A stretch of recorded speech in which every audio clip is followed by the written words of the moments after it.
¿Qué tal, amigas y amigos? Bienvenidos a su canal Coro 500 Historias. Hoy tenemos un programa para conversar acerca de uno de los grandes íconos históricos que tiene esta región, que tiene Venezuela y quizás la misma América Latina, el Diao Manaure, el cacique Manaure. Y para esta conversación hemos traído el día de hoy al doctor Reinaldo Velasco, quien va a estar con nosotros conversando acerca de estos temas. Él es una persona que se ha dedicado justamente a explorar esa temática, quizás un poco desconocida para muchos, pero que personas como él lo han tomado como un medio de vida, es decir, una razón de investigación, una razón de seguimiento sobre esos procesos históricos que muchos desconocemos y que justamente aquí en Coro 500 Historias los estamos buscando. Bienvenido. Gracias. La primera pregunta que queremos hacerles es acerca de si el cacique Manaure fue un estratega o un pacifista. Muy bien. Bueno, sobre ese dilema que hemos recibido también en el devenir de los tiempos de la historia, eh, hemos recibido también un imaginario sobre la figura del Diao Manaure, pues bastante alejada y en muchos casos errónea de lo que el gran Diao fue y significó para nuestra tierra y nuestra cultura caquetía. Se habla muchas veces por la historiografía que conocemos de un Manaure pacifista, ¿no? Un Manaure, y la palabra es hasta bonita, en muchos casos lo presentan como alguien más bien débil o que vendió o que entregó, digamos, su pueblo al enemigo español, ¿verdad?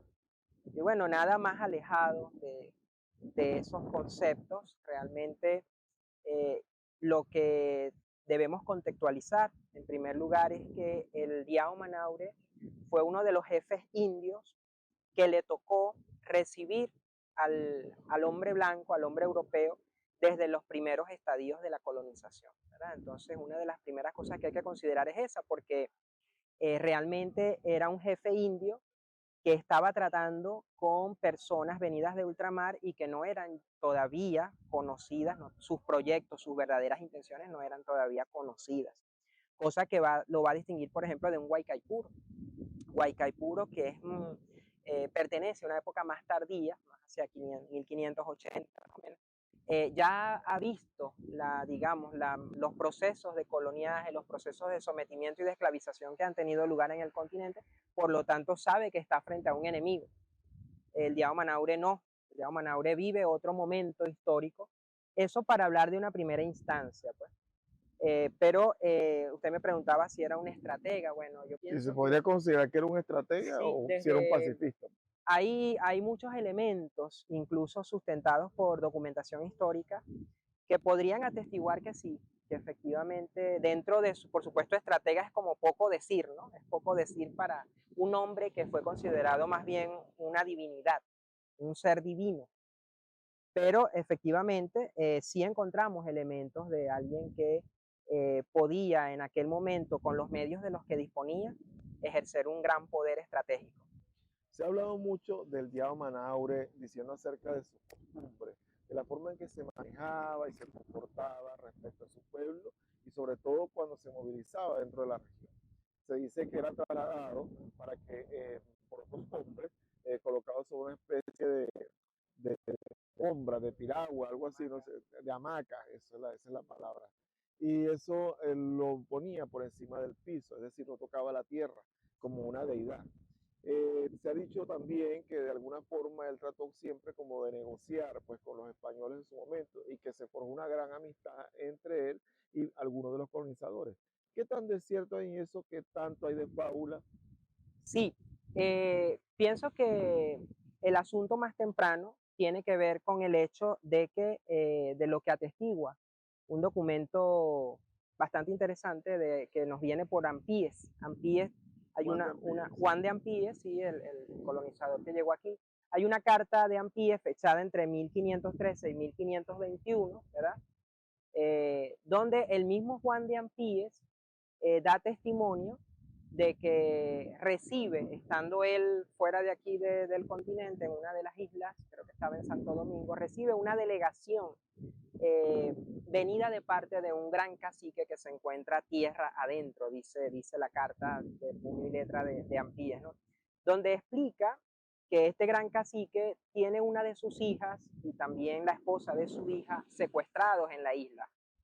Y es por esta razón que le pide ayuda sobre este caso, ¿no? El mismo Ampíes luego va a decir en la misma carta que efectivamente él aceptó ayudarle y que se los trajo a estos indios, dice él, se los trajo de esta isla a la presencia del cacique, del gran cacique aquí en esta tierra, ¿no? Entonces, efectivamente hay un acontecimiento previo a este encuentro de Manaure con estas personas de España, en este caso con Ampíes, de secuestro. Lo que estaba ocurriendo era que ya desde 1499 nuestras costas paraguaneras eran cercadas de manera frecuente, bastante frecuente, por mercenarios y secuestradores que se llevaban a la población indígena de Paraguaná, la llevaban a las islas Con el objetivo de esclavizar. con el objetivo de esclavizarlas y venderlas. Y entonces una de las personas que es víctima, digamos, de este secuestro es una de las hijas del diablo. En una conversación previa me había dicho que la hija que se había secuestrado era justamente judivana. Se habla de que era judivana, porque aunque el documento de Ampíes no lo especifica, solamente dice que es una hija de él, pero sí la documentación, incluso el mismo Castellanos, que es también otro documento histórico importante de la época, atestigua que la hija que se llevaron era la esposa del cacique de Jurejurebo, y la tradición indica que la esposa de Jurejurebo era judivana, pues, pero los documentos no la mencionan. Sin embargo, bueno, ellos van a ser rescatados, van a llegar aquí. Usted me preguntaba, bueno, ¿es verdad que sí él pactó, que sí hubo una amistad? Bueno, él agradece como un gran jefe que era a este hombre blanco que le ayudó. Es importante destacar en este acontecimiento que estamos ante un gran jefe indio que fue capaz de enviar una delegación por mar a hacer una negociación, y eso es bastante diciente. Es decir, cómo una delegación de caciques van enviados por otro y que son capaces de entablar una conversación con el hombre blanco que además hablaba otra lengua, y estamos hablando de una época bastante temprana, ¿sí? 1500, fíjense que esta carta está fechada hasta 1520. O sea, que se manejaba un criterio diplomático bastante amplio para Sí. entonces. ¿Cuántos hijos tuvo el cacique Manaure? Bueno, es difícil precisar esos datos, pero algunas fuentes que no están muy bien organizadas, son dispersas, hablan de que pudo haber tenido 4 o 5 hijos. Algunas hijas se les nombra como Judivana, que acabamos de nombrarla. Otra hija se le nombra como Iramayi, Ayurami. Son nombres que figuran en algunos textos. ¿Todas fueron chicas? No, se habla, parece que de dos varones. Y también se nombra como familia del Gran Diao a Caujarao. Caujarao, el cacique Caujarao, sería su padre. Y su esposa se le nombra como Yanara. Entonces, bueno, aquí tenemos este hecho un poco al inicio, digamos, de esta época, de lo que es el siglo XVI y el año 1500. Luego él va a agradecer otorgándoles a estas personas las tierras en las que posteriormente sería fundada Coro. El mismo Castellanos, que fue un fraile que nos visitó, estuvo por aquí muy temprano, ya en 1550 estuvo por aquí, y su libro lo va a publicar más tarde. Castellanos atestigua que el nombre de Coro fue puesto por el río. Es decir, que el mismo Castellano nos dice, púsose por la gente forastera al pueblo semejante nombramiento por el río que guía su ribera. Por cierto, estamos cerca de ese río, aquí en este lugar donde estamos cerca del río Coro. Pero fíjense que se había hablado mucho de que el nombre de Coro significa brisa. Significa brisa en el lenguaje caquetío. Sí. ¿Es cierto? Sí, eso se debe a que el mismo Castellanos, en sus elegías de varones ilustres de Indias, que es el texto que él publica, él dice que coro, que viento quiere decir en lengua generosa. Pero posteriormente se ha estudiado un poco ese verso y parece todo apuntar a que cuando Castellanos habla de lengua generosa no está hablando del caquetío, está hablando es del español. Y se está refiriendo a que en español existía la palabra coro para referirse a un viento muy específico que ellos... Tipo de viento en particular. Viento que ellos tenían, sí. En lo personal, comparto un poco más la tesis del doctor Batista, que se inclinaba más a pensar que Coro tendría relación más con el tema de las espinas o de los cardones. ¿Eh? En este sentido vendría la palabra coriana, por ejemplo, como una tierra de Corianá, así como Paraguaná, ¿no? Paragua, que sí sabemos por las raíces arahuacas que Paragua es agua, ¿no? Y Na sería como la contracción de tierra, de extensiones de territorio. Paraguaná sería eh, tierra en el mar. Entonces, Corianá sería como esta tierra también de tunas y cardones, ¿no? Entonces, Sí, como las mismas construcciones que se hacen en varios idiomas, por ejemplo, la palabra land, que dice Greenland, ajá, es tierra verde. Y eso. sí, sí. Ok, Y luego está el río con el nombre de Coro, que según el testimonio de Castellanos ya lo tenía. hay un dato bien interesante y queremos preguntárselo justamente al doctor Reinaldo Velasco, porque justamente él, aparte de ser médico cirujano, imagínense ustedes, también es teólogo, pero también ha trabajado y tiene una afiliación muy grande con los estudios antropológicos. Y ha desarrollado toda una trayectoria justamente dentro de lo que es el trabajo o estudio de lo que son las etnias, en este caso la etnia caquetía fundamentalmente aquí en el estado Falcón. Pero se dice con mucho que pese a todos los vaivenes que hubo en el desarrollo de los pueblos indígenas y posteriormente lo que fue el exterminio que hubo, en el caso del estado Falcón hubo cierta protección. Se dice también que se debió al cacique Manaure, pero ¿qué pudo haber ocurrido allí? Porque también estamos con el paso de los Welser en su Sí. momento, que también fue altamente dañino. Pero, ¿qué ocurrió? ¿Cómo se manejó el cacique Manaure? ¿Cuál fue la labor que hizo para que se pudiese respetar muchos de los aspectos, sobre todo la supervivencia de los indígenas que habitaban la zona? Sí, esta paz va a durar muy poco. Es una paz relativa. Sí, sí, de hecho va a durar muy poco porque ya, digamos, en lo que fue posterior a 1527, el nacimiento de la nueva ciudad, incluso ya hasta el 30, va a comenzar un proceso de crisis del mismo pueblo. Por una parte vamos a tener esa llegada, ¿no?, de colonos, pero realmente hasta el mismo Ampíes va a sufrir el secuestro por parte de los Belsar, que era una casa comercial alemana. Van a enviar a su comisionado aquí a esta tierra, que fue el mismo Federman, por unos asuntos de deudas que la corona española tenía con esta casa de los Belsar. La deuda era con el Carlos V, ¿no? Que era el Ajá, rey sí, de España. efectivamente, O sea, entonces, Carlos V tenía la deuda con los con alemanes. ellos, sí, Con sí, los alemanes. correcto. Entonces él le va a decir, bueno, los envía para acá. Y son los Belsar los que van a causar ese primer impacto negativo, esa primera masacre en nuestra población originaria, porque ellos venían, bueno, convencidos de la existencia de lo que llamaban el dorado, de la búsqueda del oro, de las riquezas, y en este camino de búsqueda del oro comenzaron a secuestrar a nuestra población.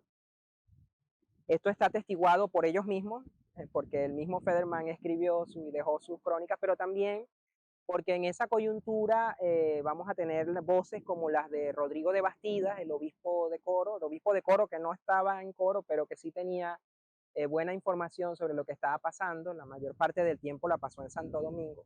Pero va a haber un intercambio epistolar entre Rodrigo de Bastidas y los reyes de España, donde él describe este sufrimiento por el que está atravesando la población a causa precisamente de los alemanes quienes secuestraron a nuestros indígenas. Se habla incluso de que los mataban en estas grandes caminatas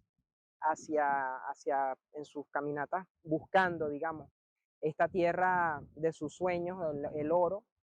Según se cree, avanzaron en dirección hacia el sur, buscando el Tocuyo, luego fueron en sentido oeste, buscando hacia lo que son ya la confluencia de los grandes ríos en Apure y luego Colombia, ¿no? Allá va a terminar Federman asesinado por la flecha de un indígena de aquella zona. Pero entonces tenemos en este contexto qué pasa con el Diao, ¿no? Eh, Efectivamente, un día desaparece. Eh, Podemos en este caso también hacer estudios correlativos para tener, porque no todo está escrito por los cronistas y además la visión de los cronistas es, si se quiere, muy reducida, era lo que ellos pensaban, aun cuando Manaure goza de que todas las descripciones que hizo el hombre blanco sobre él son maravillosas, al menos lo que dijo Castellano, lo describe como una persona, no solo un jefe magnánimo, con una gran personalidad, sino además con grandes virtudes. Castellano es el que va a decir, por ejemplo, eh, que jamás palabra dio que la quebrase, ni cosa prometió que no la cumpliese. No, no hubo virtud que no lo hace, ni pecado que no condenase. O sea, estamos hablando de una persona que es descrita por el español como una persona de mucha virtud. Pero este hombre, que para su pueblo era considerado un hombre divino, lo sabemos porque no lo dejaban tocar la tierra. Además, Ampíes en su carta dice que esta delegación que le llegó dice que este hombre que está a 10 leguas adentro de una ciudad de un sitio, dice el legua adentro, llamado Coro, él lo describe como el que da los temporales. Así dice la carta. ¿Qué significa eso? Ajá, según ellos, o sea, él dice, Ampie dice, ellos dicen que él da los temporales. Eso de que él da los temporales significa que Manaure podía hacer llover, tenía el poder de hacer llover. Y esto es un poder chamánico, o sea, lo sabemos cuando hacemos estudios o conocemos lo que es el chamanismo, no solo en nuestros pueblos originarios venezolanos, sino en el mundo. Sabemos que los chamanes tienen este poder de estar en esa conexión con la naturaleza. Así que lo que nos está diciendo el texto es que era una persona con poderes chamánicos, podía dar la lluvia, y eso lo creía su pueblo. Él va a desaparecer y es plausible pensar que fue llevado. Realmente el pueblo caquetío trata de proteger a su jefe y se lo llevan de aquí para que no padeciera lo que ya estaba empezando a acontecer. Ciertamente, pues se desconoce cómo ha estado su tumba, Sí. dónde murió. Entonces, Bueno, no hay tanto silencio, realmente sí hay indicios, porque aquí es importante destacar de que la historia, y hoy en día muchos historiadores están de acuerdo con esto, la historia no emerge solamente de documentación escrita, la historia real irrumpe desde otros lugares, desde otros, lo que pudiéramos llamar en palabras de la doctora Belín Vázquez, lugaridades. O sea, hay otras lugaridades desde donde irrumpe la historia. Y esas lugaridades son, o loci, para usar una palabra latina, esos locus, son también la cultura, el acervo de nuestros pueblos, la oralidad de nuestros pueblos, porque al ser elementos reales, existenciales, históricos, se han perpetuado en el tiempo a través de la cultura, a través de la oralidad, a través de tradiciones, por ejemplo, ¿no? Y fíjense que en Capatárida, por ejemplo, se puede escuchar desde la oralidad y el acervo local que Manaure pasó por ahí en su ida hacia el noroccidente venezolano. hacia el lugar donde iría. Ajá, entonces se escucha todavía eso, así que eso confirma un poco esta tesis de que, y luego le decía que no hay tanto silencio porque el padre Rivero, en uno de sus escritos que se llama Historia de las misiones en los ríos del Meta y Casanare, él refiere que Manaure murió en combate en los llanos.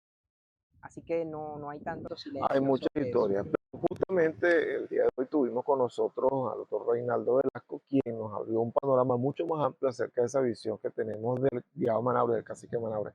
Y queremos agradecerle haber estado con nosotros en este programa. Por supuesto a ustedes, creemos que estamos dando una visión, una nueva visión, una visión más amplia acerca del Diao Manaure en estas historias que se cuentan aquí en Coro 500 Historias.